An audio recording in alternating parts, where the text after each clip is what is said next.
අමතක නොවෙන්න ලස්සන චූටි වචන. ZLING cling. ඇලෙනවා, ඇලී ගැලී සිටිනවා, එල්ලිලා ඉන්නවා වගේ වචනයක් තියෙන්නේ. එහෙම කිව්වට හරියන්නේ නැහැ මගේ මිත්‍රවරුනි. මේ බලන්නකෝ. අර දැන් මේ රිලා පැටියව ඇලිලා ඉන්නේ, එල්ලිලා ඉන්නේ. ඒකට තමයි cling කියන්නේ. එතකොට එයාගේ අම්මිට ඇලිලා ඉන්නෙත් අන්නේ වගේ. එතකොට baby monkey clings to his mom. ක්ලිංස් එතකොට ඒක වචන පදයක් නිසා තමයි ක්ලිංස් උනේ. එතකොට මේ වෙලාවේ ලීගෙන ඉන්නවා නම් ක්ලින්ගින් අලගතද වචනේ ක්ලින්ගින්. ඒත් එක්කම රාත්‍රී 20 ඉංග්‍රීසි වැස්ස ලස්සන්ට කම්ප්ලීට් කරගෙන ගොඩ ගිහිල්ලා අයර්ලන්ඩ් ගියපු අපේ කපිල රත්නායක පුතා මාව බලන්න එන්න වෙලාවක් ඉල්ලලා තිබුණා. මේ ගමම්ම කපිල පුතාටත් චූටි වෙලාවක් දුන්නා මාව හමු වෙන්න.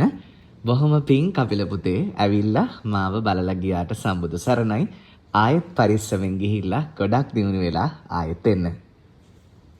And also little Donnie and Nisansala දුව චූටි දුව ගෙදර තියලයි මගේ මේ ගෝලයයි ගෝලී දූගෙන මාව බලන්න ආවේ. සම්බුදු සරණයි.